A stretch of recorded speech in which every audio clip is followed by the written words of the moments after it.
My name is Lara Irvin. I don't know, I'm new to Har-Ber, so some of you guys may not know me, and I see a lot of familiar faces out there, but so I don't know your name, so if I have to ask, please forgive me and help me learn new vocabulary. And I'll let you guys introduce yourself. Oh, I teach chemistry, by the way. So. And I'm Kristy King, and I teach French. I'm John Marshall. I teach Spanish, and I coach the girls soccer. Hey, would you hit the down button so we can talk about what we're going to do? All right, so what they asked us to do was to share with you guys strategies we use in the classroom to engage students. And we all kind of looked at each other and went, why us? And so we're very humbled and nervous to be in front of our peers today presenting our work.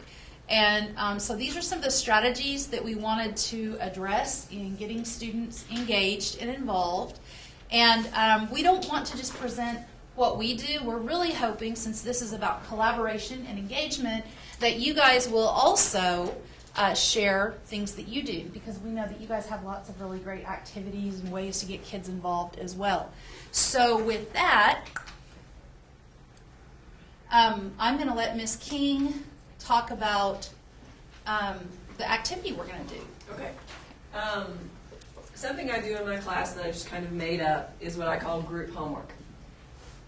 We're all teaching concepts, we're all trying to practice the concept, and so instead of a lot of homework that they take home, the exercise in the book that might be difficult for them, or something that I make up that practices conjugation or whatever, my classes are all in groups of 3. They're always in groups of 3. But if you have rows, you could say like, this row is a group, and this row is a group, and whatever.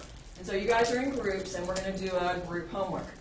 And what that means is you work together on the problem, and then all I do is just like write down on my transparency that they got it perfect, that they didn't quite get it perfect, that they didn't quite get it perfect, and it's just like all graded really, really quickly. So we're going to do an activity where you guys are going to share some of your ideas, and we're going to do it like a group homework. Okay? So it's just a really easy way of getting a homework grade, but I can see that they're getting it right or they're not getting it right. We go over what's wrong with it, and then the next time they get it right. So it really helps them learn to practice the stuff. Next.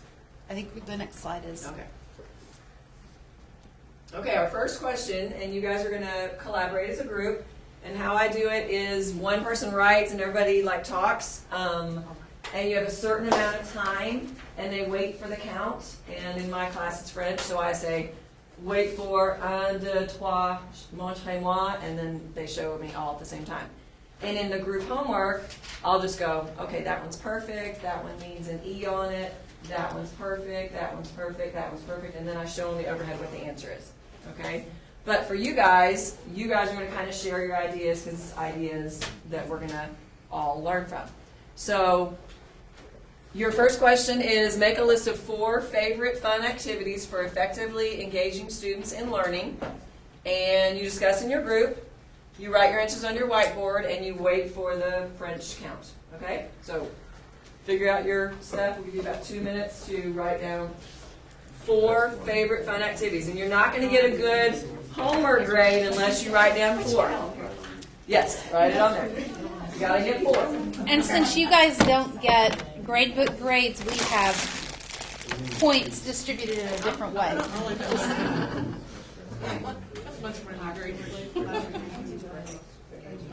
Any discipline, you guys put your heads together. Yeah.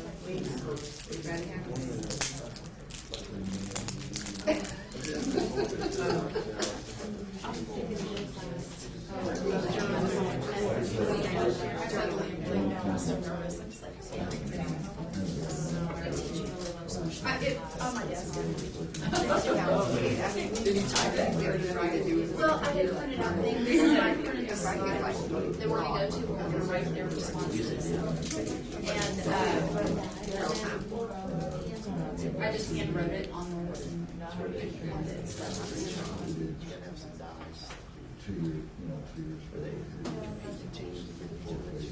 Une minute. 1 minute.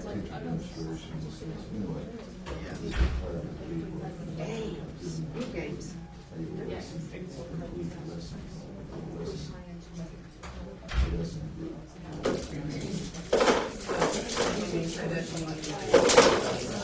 Or they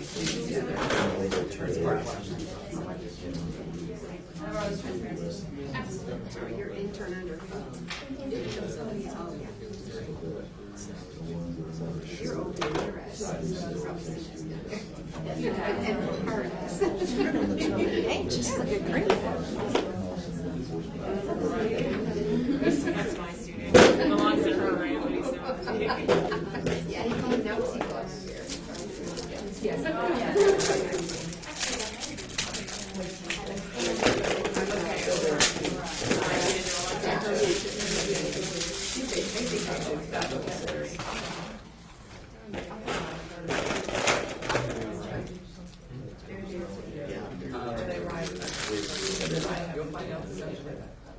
Okay, I usually at this point say, "Are you ready?" in French, and if they're ready, they say yes, and if they're not, they'll say no.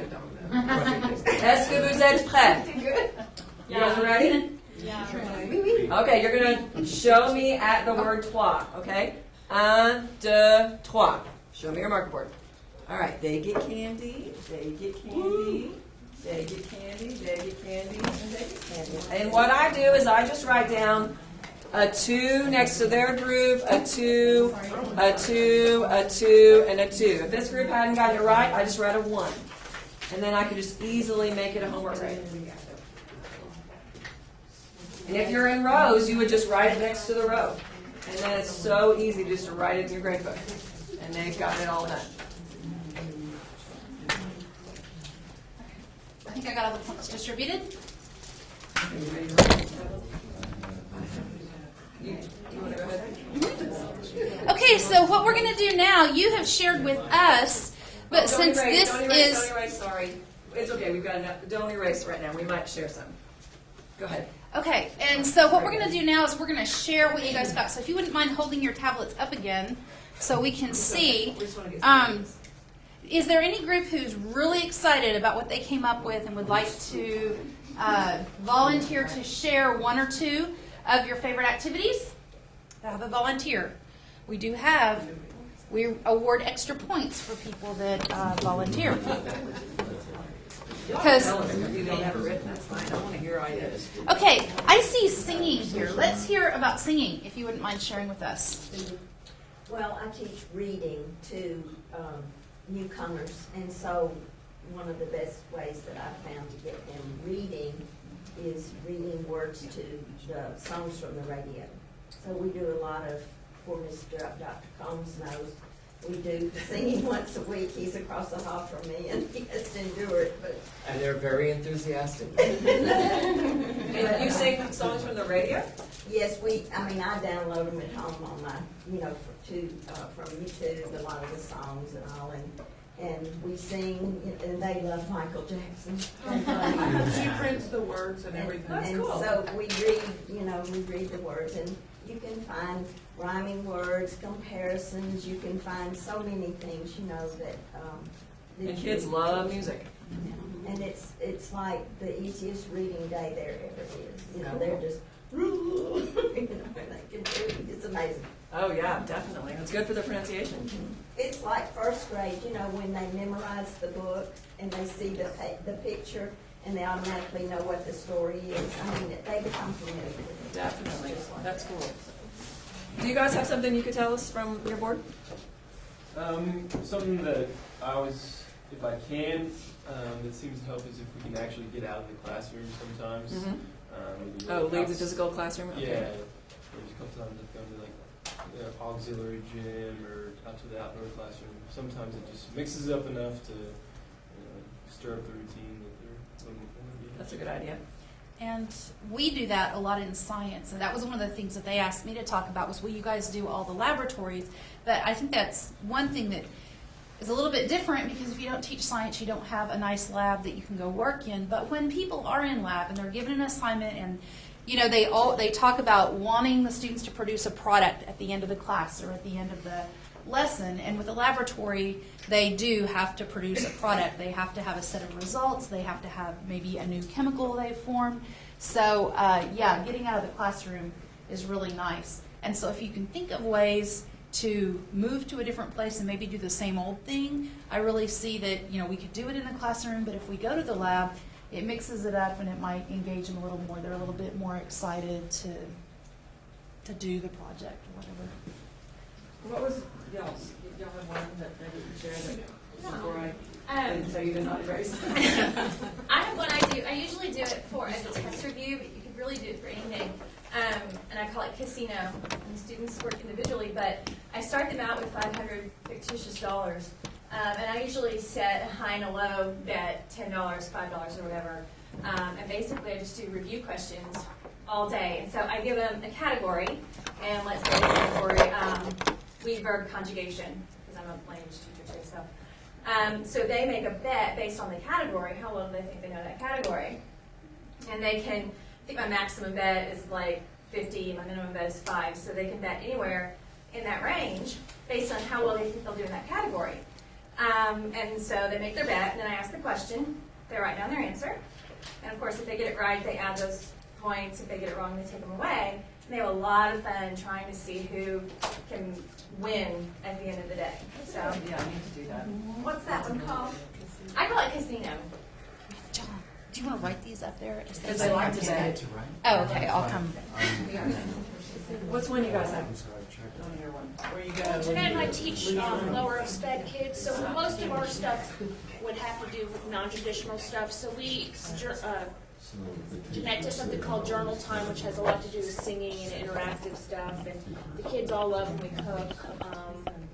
And Tina said games, which our kids love games too, so that kind of fell into. Do you guys have something that you could tell us about?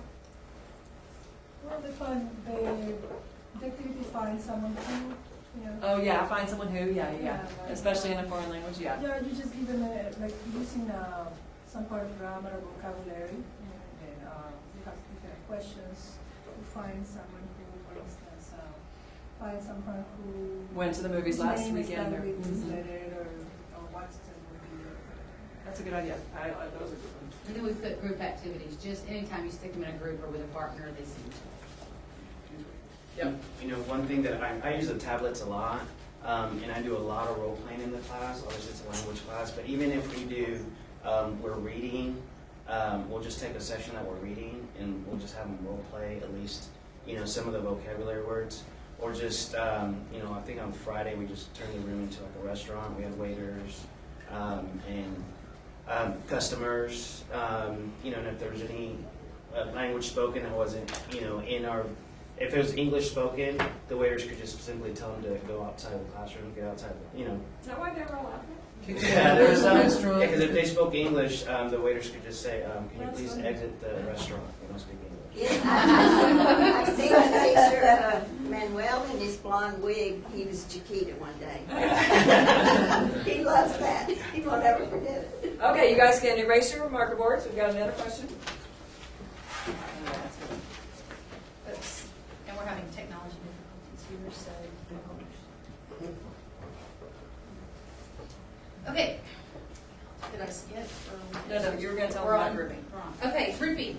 Well, today when you guys came in and sat down, we had the table set up with group numbers, and the numbers, we were kind of in the situation where we had no idea how many people were going to show up, so we were a little bit at a disadvantage to assign groups. But you're going to know how many kids, well, maybe they'll all show up, but you're going to have kind of an idea of how many students that you're going to have, so you can set up your groups ahead of time. And there's lots of different ways to do this. And so what we would like for you guys to do now, go ahead and go to the next slide, and then I'll explain, because I didn't get the things passed out. I'll explain mine here in a minute. But we would like for you to, on your boards, discuss in your groups, and on your boards, list 3 effective methods that you use for dividing your students into groups, or how do you select teams. So 3 minutes, talk amongst yourselves. And go wait ahead for the French count. and don't forget to wait. Write on your boards, and I'm going to bring you some items. So just hang on to the items I'm going to bring you while you're doing this. Got to have 3 to get the full credit.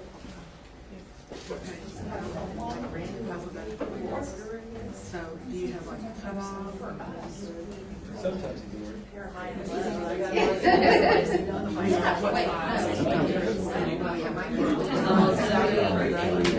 Yeah, you may want to select the same.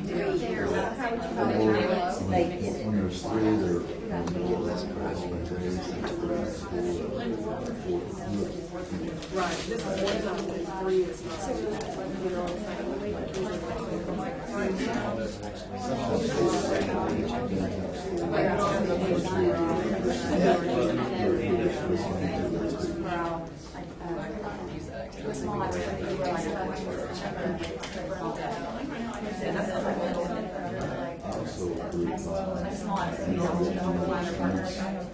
That's how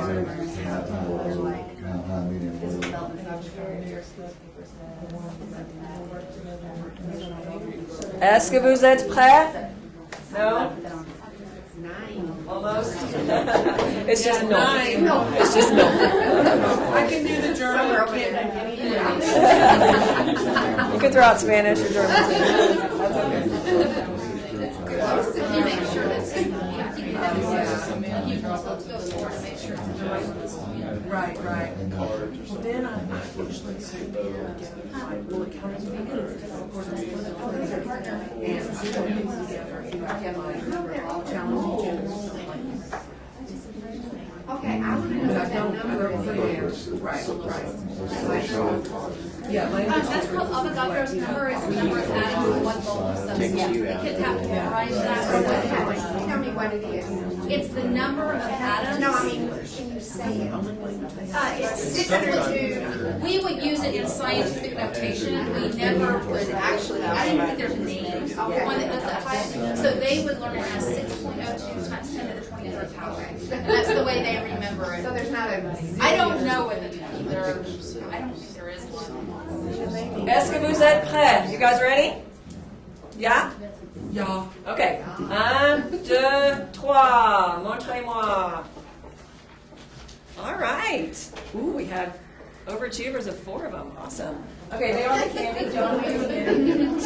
We're direction. I'm going to write down. Everybody got perfect on their We homework. talked about it. Yay, you guys. Don't erase, because I want to hear about your group ideas. Who wants to volunteer and tell me a group idea that's good, that you like? I'll tell you That one works, yeah. That we didn't write it on our board, but it's the one that I really we use a lot because we're in the language academy. Oh, yeah. And you know, they get into groups, like all the Latino students will be together, and Yeah. all the Marshallese students will be together. And then they're all speaking Marshallese, they're all speaking Spanish, no one's speaking English, and the goal for us is they have to speak English. Right. So we'll put a Marshallese and a Latino student together. The only language they kind of sort of have Their in only common common language, is yeah. English. It forces them to have to speak more English. Also, it helps to, promote diversity and promote, get to know some other culture and appreciate the good things. Don't just fall back on the stereotypical stuff that you think you know Right. about them. And we have a lot of friends who become friends because of that. I have Marshallese kids who say I'm from El Salvador, and then I have Latino kids who say I'm from Marshall Islands. That's cute. I mean, it's really good the way they bond. That is very good for their language. Any other ideas of how you group? I line them up in order of birthday or age. And by the way, when they're lining up, they have to talk to them. They have the language. Mhm. How old are you? Or where will you go? And they're practicing their nuances and then Cool. Who else? Anybody? Oh, you need to give them participation points. Extra candy for those that are sharing. Who did I miss? I have a lot of activities where I games and things where I need them in groups of 4. So I actually divide the room into quadrants. So this side of the room, because I've got my desk lined up on either side. So from here over, this would be Team Deutschland, and here over is Team Österreich. So I'm labeling the teams or giving them the team names of the German-speaking countries. So we have Deutschland, Österreich, Liechtenstein, and Schweiz. And then we play a game or do an activity, and they really get into team spirit actually that way too. That's a good idea. Any other ideas that you guys wrote down? Yes. I had a deck of cards, like if you're going to divide up into 4 groups. I used to do it in my social studies classes, and I would just hand out cards when they came in, and then they would kind of group together by I often do the activity that Dr. Brackett had us do last year maybe, where you're kind of quizzing each other in a big circle, 2 circles inside each other or whatever. But that's when I use my stations. I've got these cards that have a 1A, 1B, 2A, 2B, 3A, 3B, and I figure out who all's here. If there's 18 people here, then I get all the way to 9B, mix them all up, and then they go to their station and they're totally with different people. They quiz each other on whatever. And then I say, okay, B people, you got to move to the next station. And then they have to quiz each other. And then B people, you guys move. So B people always move and A people always stay. And they kind of like to do that. If there's a vocab quiz coming up the next day, they'll have a marker board. And someone will say, okay, how do you say to go to the market? And they write it on the marker board 3 times. And then they go to the next one. So I've noticed that if there's something they got to know the next day, it's a really good activity because they get quizzed by different people, lots of different times. Okay. One of the things that we will use in science, we try to incorporate the grouping by whatever unit we're teaching. And so, we do a whole lot with the periodic table and different chemicals. So there's an example of the periodic table on the back curtain there. And so when they come to class and they sit in their assigned seats, because I always use a seating chart, the seats will have a symbol, a chemical symbol on it. And we've already done some activities so that they've learned the symbols. And so maybe the day before, we've talked about groups on the periodic table, which are chemical families. So when they come in, I may say, okay, you need to get in your chemical family based on what is on their desk. And so then they have to remember, what is the chemical family, or what is the period the chemical's in? And then they have to, like you were saying before, communicate and figure out which group they're going to go to. So that's kind of a way we can incorporate curriculum into group finding. And then the last thing that I was going to share is the cards that we've passed out, and this is not anything that I came up with. In fact, these actual ideas came from LTF. How many people have gone through LTF training? You're kind of familiar with some of that. So you may have done these actual cards before. But everybody in your group got a card, so get ready to move. We talked about changing people up so that you're not stuck in the same group. Maybe you're going to meet somebody new. So on your card you have a word, and there are 2 other words that are related to the one you have on your card. You need to talk to the people in the room and see if you can find the people who have the cards related to yours. And I'm not going to give you any more help than that because this is really about conversation and communicating. So if you guys have a couple of minutes, you may sit wherever once you find each other. It does not matter what table you sit at.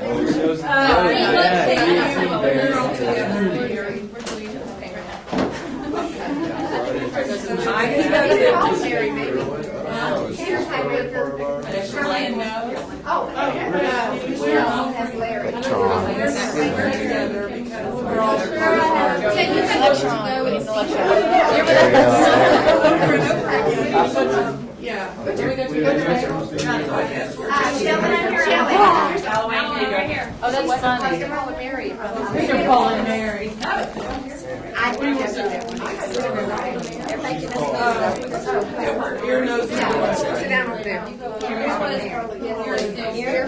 When you find your group, go whatever group you want to go to. Whatever group of desks that's not being used, just be together. I think it's over here. Those are your new group. You by the candy. We chose the candy. So maybe this little activity that we just did, maybe something you would use to kind of get people to talk to each other that hadn't talked to each other before. So one of the advantages is they're communicating. They have to talk to each other to figure it out. It's kind of fun because what we had on the cards was in some cases silly, like Mo, Curly, and Larry, and ear, nose, and throat. But the downside to using this, and so I don't use it a whole lot, is you don't know ahead of time, unless you're really good at planning who you hand each card to. It's a little bit difficult to pair. So if you're really trying to think about peer mentoring and things like that, it's a little more random than some of the other But random's card okay sets. sometimes. Sometimes random's great, but and so there are lots of different sets that we have. Like you would have to think about things that go together. So we have pairs, groups of 4, groups of 2s, and then groups of 3s. So you could make those up ahead of time, and it's just something. Have your helpers do it, and then Yeah. it's done for the rest of the years. The TAs actually did these for us. So, I'm going to start doing that. I think it's a good idea. okay. Anything else you guys would like to share or feedback about how you felt about this particular activity that you just did, finding each other? I like it. Most of my grouping, at least in my regular classes, is random. I mean, in my inclusion class, we pick the partners usually. But I like something like this. You ready to go to the next one then? Does it stay? Does the tablet writing stay? What we'll do is we'll save Save it as this something else. as session 1, and then we'll have to look back at it. Very cool. Oh, we're already on question 4, or did I misnumber that? No, I think we're already going. Wow, we're doing good. Okay, you do need a marker board, and we're going to do, this is our new question. Now you have a new group, so new brains put together. Describe at least 2 ways you ensure whole group participation. All members contribute to the group, and all groups are participating.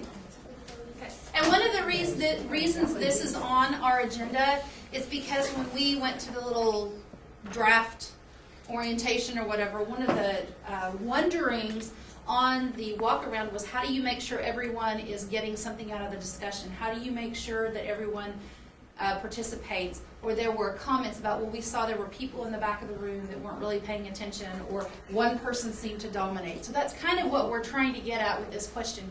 What do you do? How do you help manage that and make sure everybody's going to participate in the project, in the conversation, the activity? So Ideas. I can't do it in French, so All right. Go for it. One thing I've done, if they have to All we need write, is 2. is each one has a different color that they have to use. So you can tell that Right. everybody, different colors. Like markers, or pencils, or something. Different color writing utensils. And then, of course, that thing Thank you. I'm a speech therapist. I don't have a classroom to manage. I have like 1 kid or 3 kids, so I really don't know. On facts, if we're doing a cooking thing, then each person gets assigned a position or a role in their cooking group. Like there's a chef, there's a dishwasher, assigned a role, right. which is the least wanted position. But Everybody's going to do it. whoever's absent from that group that day usually gets assigned to be the dishwasher. Position per group. Only need 2 for the full grade. I don't know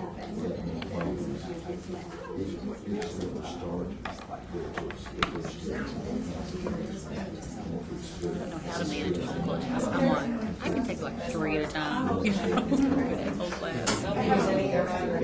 It is challenging If I help out sometimes. the church, I'll have like 15 kids. And, I mean, they're elementary, but I'm like, how do people manage a whole class? Are y'all ready? Est-ce que vous êtes prêts? Yes, no? Yes. Gotta have 2 to get the candy.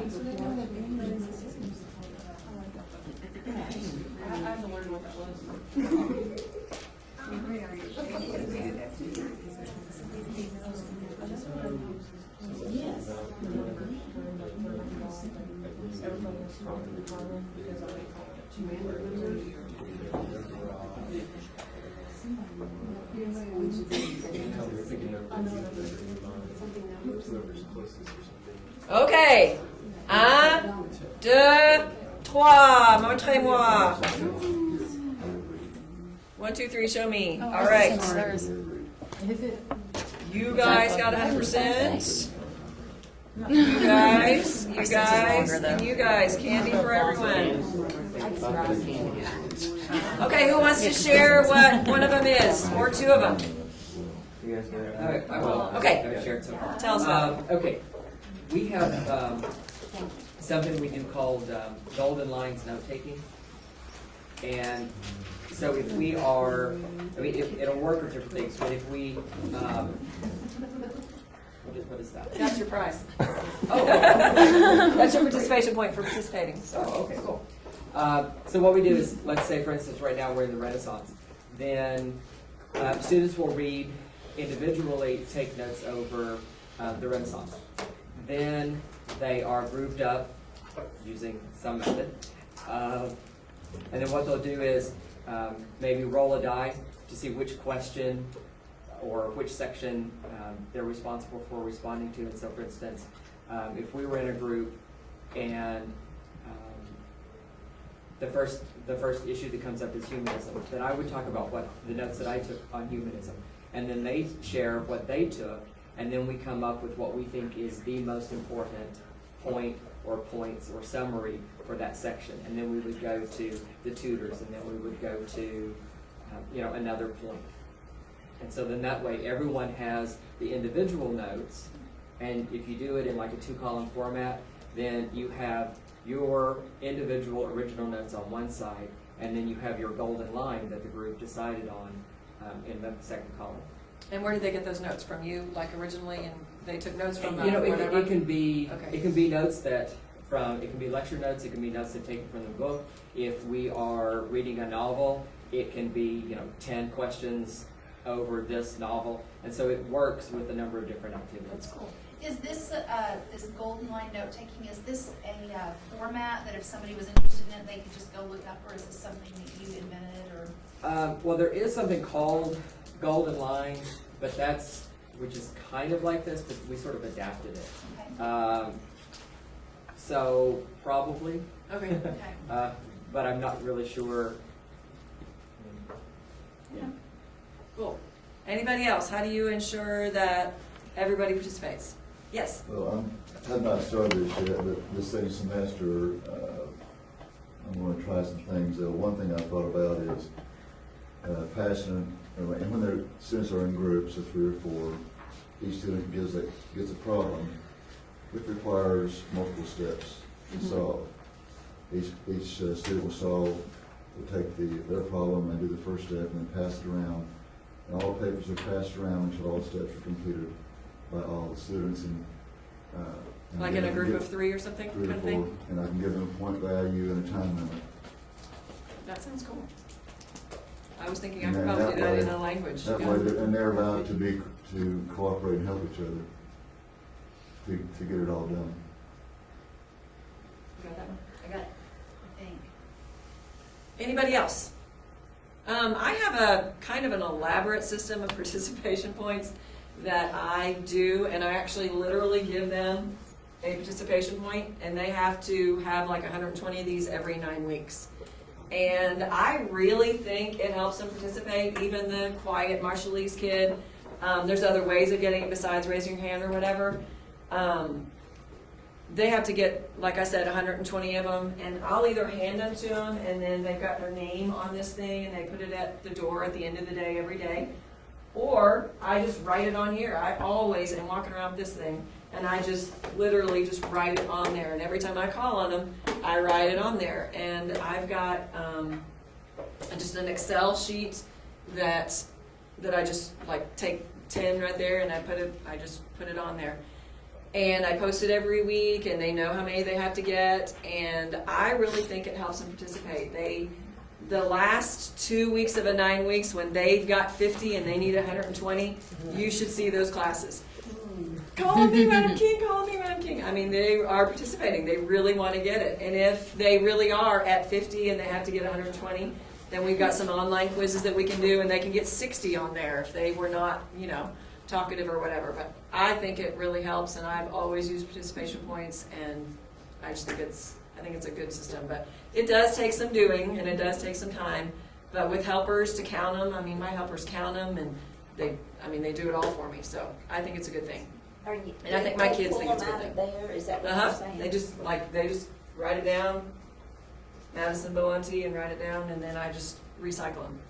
And my points are just poster with a little Eiffel Tower on it, so they can't really make their own points. And I've found that they think it's a good thing. I think they participate. So also, I choose sticks to make sure everybody gets chosen. Like there's an activity where everyone gets chosen because I've chosen a stick. In a group thing, like in a project, I've done it where, like, if I have like a group project and they have to do a PowerPoint of something in France or something, I'll tell them if you missed like more than one day just because you weren't here and you didn't tell us, then they're allowed to just kind of kick you out of the group and you got to start over. So they tend to show up for the projects if you do that. So that's one way I make sure everybody participates in a project. My approach to participation is I don't have a system like that. I really I'll walk around a lot and I'll call on people. And I don't know, sometimes they say that's probably not a good thing to do, but every day they have to speak Spanish in class. They have to answer questions.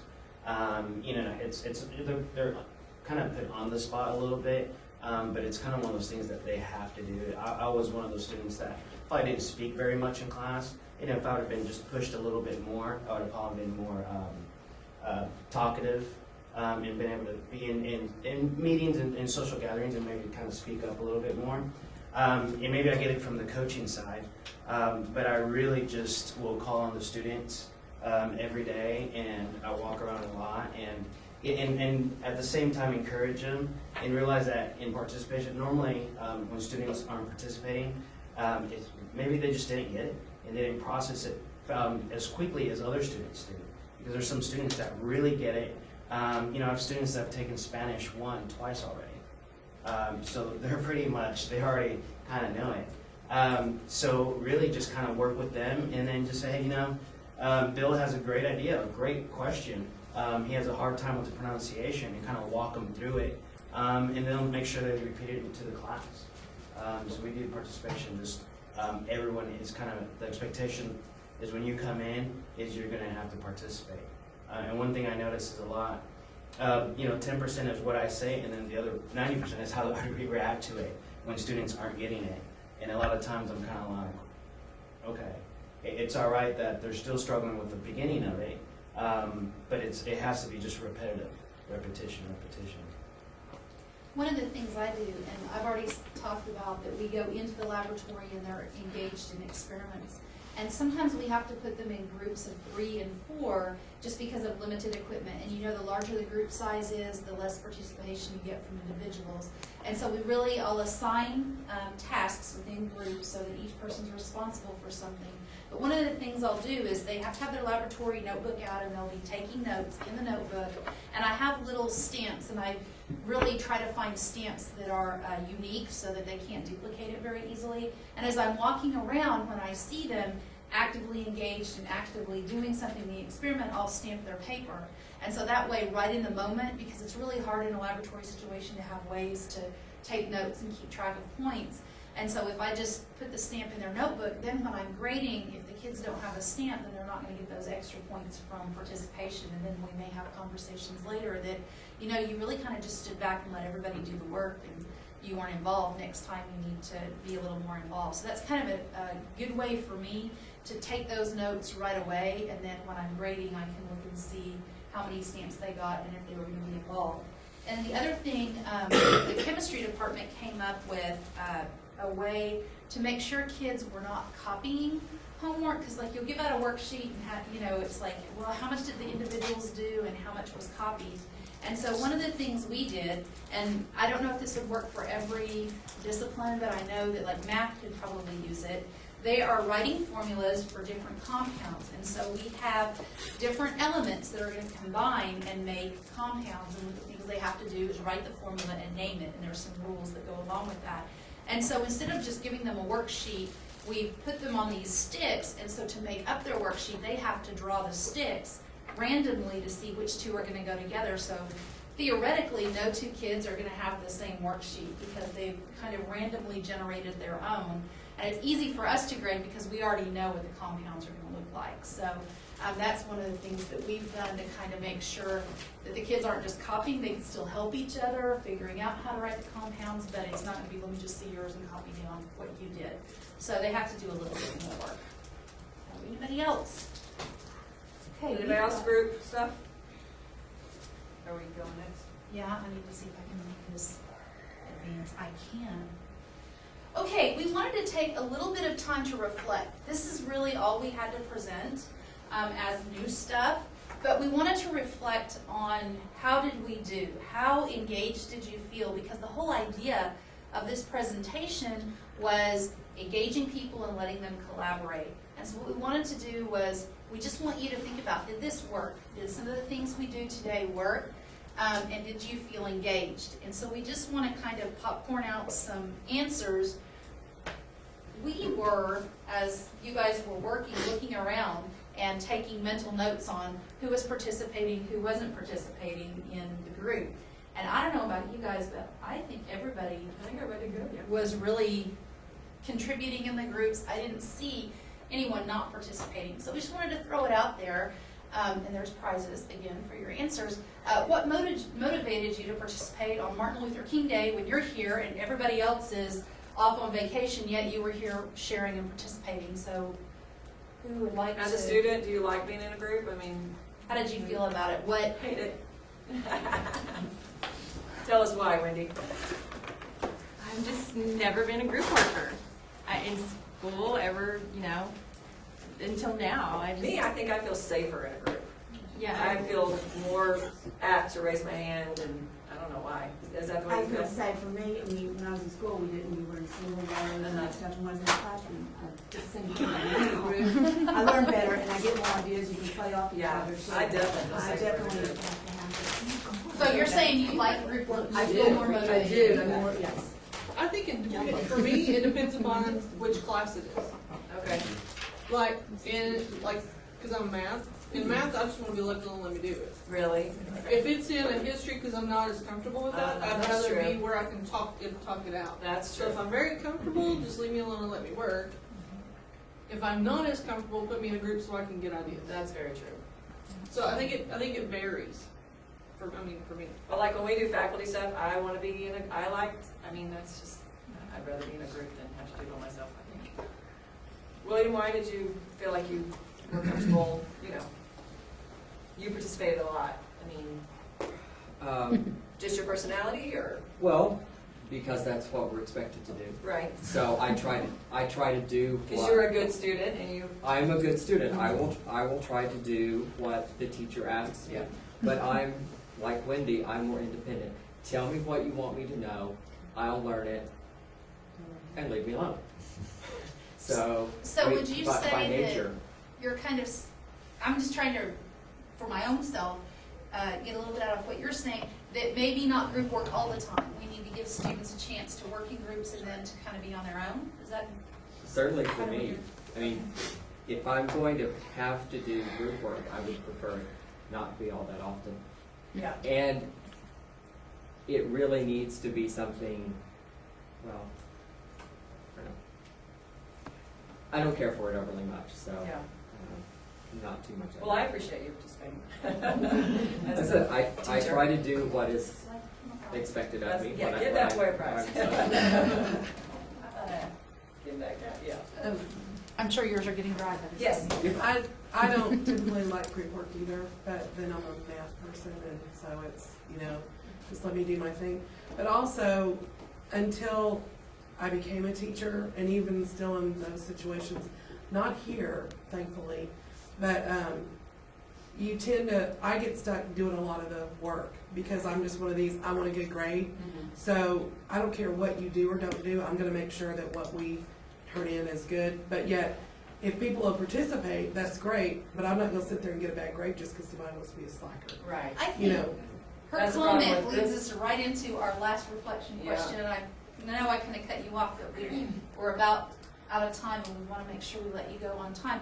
So you can go ahead and finish your thought, but I want everyone else to be thinking. We kind of wanted to wrap up with, what do we do when kids don't engage? We've gone to all this trouble, we've done all this stuff, and we're excited, and we're still going to have those that don't engage. So how do we address that? Well, and just as a teacher, how I address it is I'm watching constantly. And if I see somebody not engaging, I have a little side conversation with them and I let them know, you're not going to get the same grade as everyone else because you didn't do the work, And I'll have, after a group project, I have a Chateau group, I will have them peer at, they will say, we did this well, we worked in a group well, or we didn't, and that'll be part of the grade. So they know going into it that they all have to pull their weight and that they're going to have, as part of the grade, what they did together, So I thought I found that made them motivated to work on a PowerPoint or whatever. Okay, I think it's time. I think y'all are out of here. Thanks. Thanks.